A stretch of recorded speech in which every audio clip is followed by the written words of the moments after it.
Want to hear your conversation with Leslie after the show? Go to lesliemarshallshow.com/members.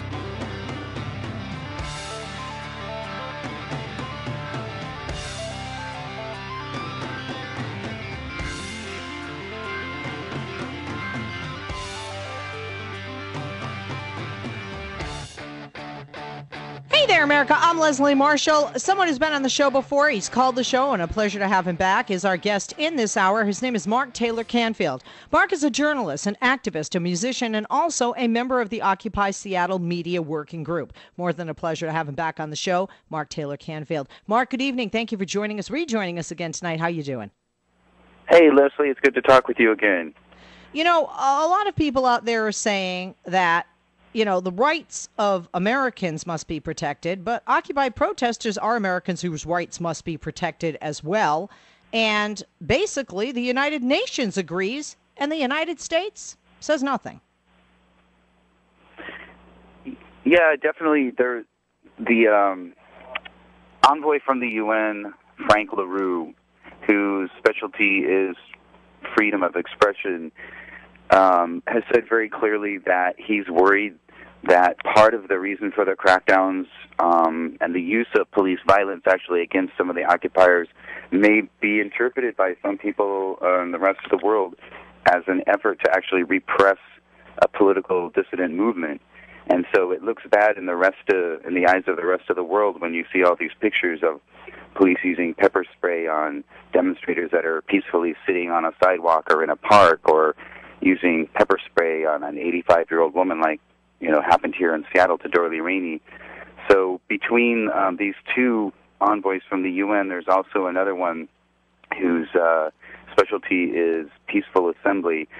They're very serious when they wrote the letter to the U.S. State Department, just asking for clarification, just saying, what is the justification for the police using these against peaceful demonstrators? And that's one of the big issues here, Leslie, is that none of those demonstrators were violent or were, in most of these cases, the police are using these tactics to basically clear the parks and clear the streets rather than to even arrest people. A lot of times it's just a crowd control practice that they use where they're not actually even arresting people. They're just using these so-called less lethal devices to clear them out of public spaces. So it looks bad to the rest of the world. When the UN sent the letter to Secretary of State Hillary Rodham Clinton, and basically what they're saying is, quote, explain the behavior of police departments that violently who disbanded some Occupy protests last fall. What was the response? There has been no response at this point, except for an unnamed U.S. State Department spokesperson said that these issues and the letter is actually going to be turned over to the department, to the Civil Rights Division, because that they think that that's where the response should come. So it looks like at this point there will be no response from the State Department.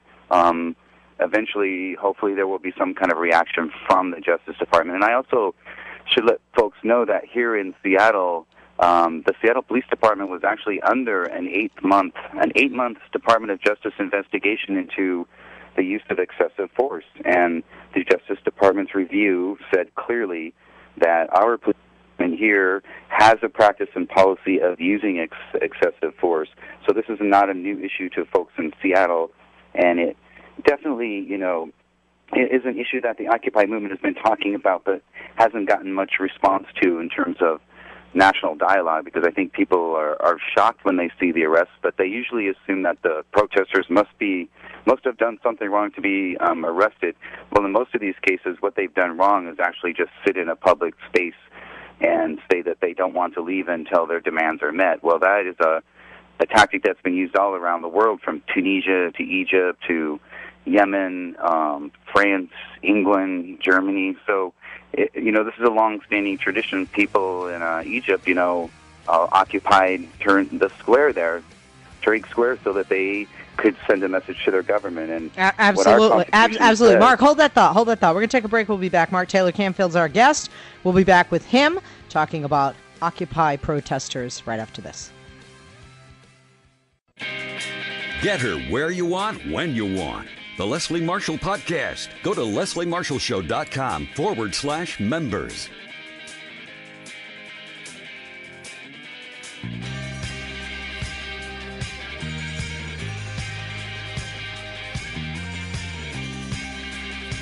Let's go to our guest, and if you want to join us, and I hope you do, 888-6-LESLIE, 888-653-7543. Guests are here not just for me, but for you as well. Mark Taylor-Canfield, journalist, activist, musician, and a member of the Occupy Wall Street Seattle Media Working Group, is our guest. Mark, thank you for holding. Welcome back. Sorry to cut you off.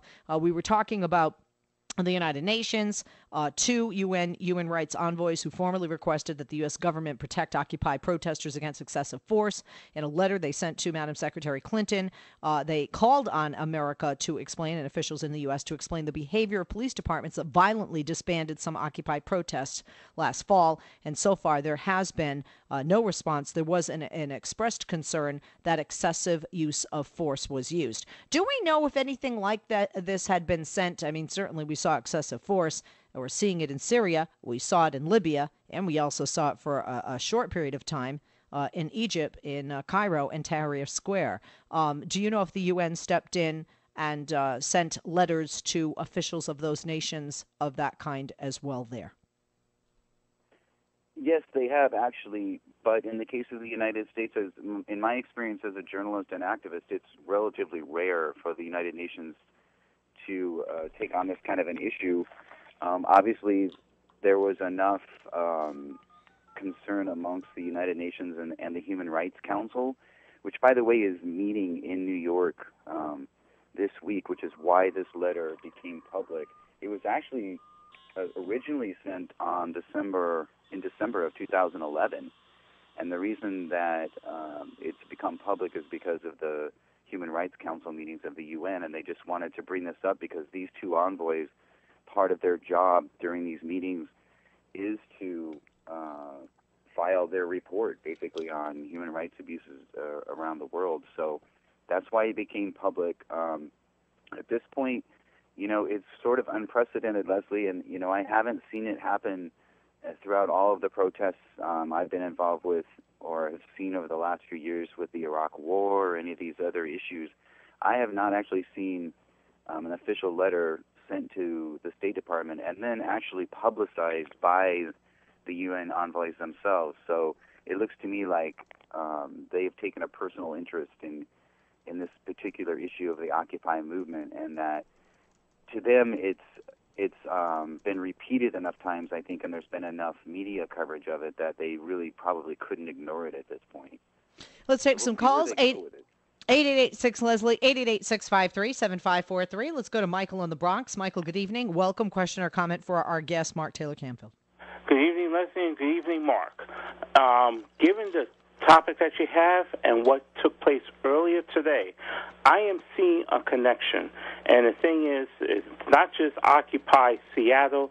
Lord knows we've seen it here in New York City and other major cities around this nation. And the protesters kept asking the police who were abusing them, who are you protecting? Which corporate criminals are you protecting? And these protesters, as we've seen time and time again, are only exercising the First Amendment rights and peacefully protesting, not breaking any laws whatsoever. It's the police that are breaking the laws. So, in connection with what went on today, I'm sure you know that the Republicans decided to hold Eric Holder in contempt for something that took place that began under the predecessor, George W. Bush. So, as far as I see, it's these Republicans that are getting the police to be abusing the Occupy movement, and just like when Eric Holder is investigating the police abuse, he's investigating. I'm trying to remember. I'm going as fast as I can. The voting purges that's going on in Florida. Anything and everything Attorney General Eric Holder is investigating for the sake and the rights of the American people. These Republicans keep stalling, and I find this, what happened early today, to be a witch hunt and a further cover-up to try to distract him or to keep him from investigating any further. I'm wondering if your guest finds the same coincidental connection. Mark? Well, I hadn't really thought about that. I guess what's surprising to me is, and what may be surprising to the UN and why they've stepped in at this point, is the fact that the Justice Department hasn't really investigated or made any comments about these police crackdowns around the country. And in the case of the Seattle Police Department, it is the jurisdiction of the federal government to step in when they think that there are civil or human rights violations happening, which is why they did that in Seattle, because they were requested to do that by over 24 civil rights and community groups. In the case of the Occupy Wall Street movement, there is also a distinction to be made here between what happens in Syria and Egypt and other countries and what's happening in the United States. No one is saying that the U.S. government and the military are attacking Occupy protesters. That has not happened here, thank God. That is not where we're at in the United States. This is not a revolution of that type. What we're seeing is a populist uprising that's showing itself in many different forms, and one of those forms is the Occupy Wall Street movement. And what's happened is that local police departments, county sheriffs, and in my case, actually, I filed a lawsuit against the Washington State Patrol after being illegally detained and banned, basically, from state property at the Washington State Capitol when I was covering protests as a journalist with my press badge on. So that's another issue that, I know that the UN is also discussing, and also other groups like Reporters Without Borders, the Society for Professional Journalism, is the fact that all around the world, of course, it's happening, but during these Occupy protests, there have also been many instances of legitimate and also grassroots and citizen journalists who have been raided by police, been searched, been arrested, detained, pepper sprayed, clubbed. All of that has happened. It happened in Chicago during the NATO summit protests. It's happened here in Seattle. It's happened in New York City during those protests. So that's another issue that I'm hoping personally that the UN is also looking into, because it goes to my case where Judge Robert J. Bryan, a U.S. federal district court judge here, ruled that what happened to me was a direct violation of freedom of the press, not only freedom of assembly and freedom of speech as guaranteed by the First Amendment, but also the freedom of the press to cover these events and to be there, to monitor police actions and actually, to document what's happening on the streets. So in answer to your question, I don't know if I can make a direct connection, but I do know that one of the questions that will be asked is, why didn't Eric Holder and the Justice Department investigate these cases on their own without, the intervention? Actually, it's not an intervention. I want everybody to know that this letter from the United Nations envoys does not hold any legal power to change U.S. policy. It's just a correspondence that is criticizing the United States and asking for clarification about how these things were justified and what was the reasoning behind them. So it's not anything that's going to actually change the policies of the United States of America. The Justice Department and the U.S. government and the State Department have to deal with that issue. So it's not necessarily a situation of sovereignty. I want people to know that. That's Mark, important. as a member of the Seattle OWS group and being in touch with other Occupy Wall Street groups throughout the country, what would be a sufficient response? And do these two envoys from the UN, and does this letter to the State Department, specifically to our Secretary of State, Hillary Rodham Clinton, doesn't make those of you in Occupy Wall Street and members such as you are of the Seattle branch, do you feel more confident that there will be perhaps better behavior by the police with regards to interacting with and working with Occupy Wall Street protesters in the future? I would definitely hope so. I think it's incumbent upon all of the protesters and activists and folks who support the Occupy Wall Street movement and the end to this corruption and the banks and this big money controlling our electoral system. I think those folks need to go to the U.S. Department of Justice. They need to go to the UN, to these envoys. You can find their contact information, and you can start to correspond with them. I think it's really important that folks in the movement take responsibility also for demanding that accountability instead of, just marching again and calling another protest because of their treatment at the last protest. People really need to take this to the people who make the decisions in their community. That would include the mayor. That would also include the city council. and the police department. I know one of the things that happened here is after Dorley Rainey, an 85-year-old activist, was pepper sprayed by police. The very next day, protesters marched right to the police station and demanded a meeting with the police captain, which they were able to secure. And they spent a lot of time, discussing these issues and letting the police know that this is not acceptable in our community. I can tell you, Leslie, that here in Seattle, since the Justice Department investigation and the criticism that the Seattle Police Department has received, there have been much fewer incidents of the use of excessive force and an overbearing presence by riot cops at protests here. It seems like they have gotten the message, and at least within the last month or so, there's been a lot less heavy-handed police tactics during protests here. When we look at November being a huge election, a presidential election, are you surprised, if nothing else, than for political reasons, you'd get a response from the State Department? Because quite frankly, the president needs the Occupy Wall Street votes, in my opinion. Well, Leslie, that's a whole other program. I actually addressed the progressive caucus of the Washington State Democratic Party here during the Washington State Convention, and it does seem to me that the majority of folks within the Democratic Party are very sympathetic to the Occupy Wall Street movement and its goals. However, I think at this point they're sort of stuck in this big money game of having to raise so much money since the Citizens United decision by the Supreme Court. This being the first $2 billion election in terms of the presidential candidates. So there isn't much time for the Democrats right now to deal directly with these issues. They sort of feel like this is crunch time for them. But it's obvious that there is a big progressive voting bloc out there. There are a lot of Democratic activists involved in the Occupy Wall Street movement. I think that there's just been a sort of a mutual agreement at this point for the Democrats to take the electoral side of this issue and the protesters to make sure that they're out on the street to provide pressure and influence the dialogue in the country so that the Democrats can get some of these issues across. Right now, it's been very difficult for the two groups to work together, both because of differences in philosophy and just the fact that the Occupy Wall Street movement does not have access to millions and millions of dollars in order to promote and advertise for their candidates. So that's just the situation that we're in terms of American politics at this point, I think. Okay. One last thing. I mean, what can people do? I mean, some people out there, see less people in the park. Some people out there have seen Occupy Wall Street and believed in their message, but maybe were angry with the costs that, came into play, as some have tweeted, in various cities. What next? What's the next step for Occupy Wall Street, regardless of whether you get a response as it stands you haven't currently from the State Department?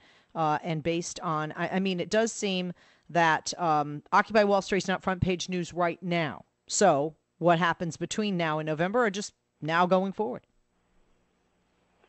Well, one of the questions that this letter from the UN asks is why, or not why, but whether these police crackdowns have actually resulted in less protests. And I can tell you from personal experience that the answer is yes.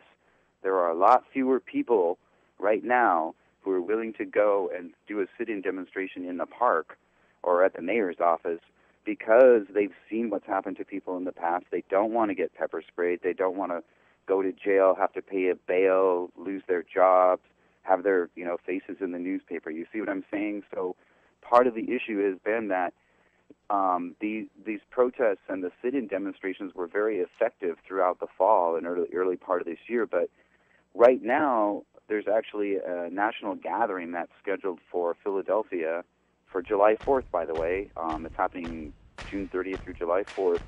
There are Occupy caravans from all over the country that are headed to Washington, D.C. and Philadelphia during this time to bring some of these issues out. And so I think really the movement is getting more organized. It's getting very, very organized on the local level, which is something that's not being reported. But if you look around the country, there are still hundreds and hundreds of communities who have Occupy groups. They may not be setting up tents in the park, but they are testifying before the city council. And they're they're taking action, and they're taking it outside the park and into courtrooms. So hopefully they'll take it into voting booths in November. Mark Taylor-Canfield, thank you for joining us. Journalist, activist, musician, and a member of the Occupy Seattle Media Working Group. I'm Leslie Marshall, coming up live from our nation's capital, Talk Radio and Talk Radio News Service. By the way, Occupy Seattle is occupyseattle.org. You can read Mark's blog at dailycause.com/blog. Kos, Daily Kos, DAILYKOS.com/blog/Mark Taylor-Canfield. He tweets as MTSEA, and on Facebook, facebook.com/M Taylor Canfield. I'm Leslie Marshall, and by the way, he did win that class action civil rights lawsuit against the Washington State Parole in the state of Washington. More than a pleasure having him with us. Check out all the information I gave you on him. Quick break, back to Talk Radio News Service live from our nation's capital, and you right after this. Leslie Marshall. Real people, real life, real talk. Give her a call now at 888-6-LESLIE.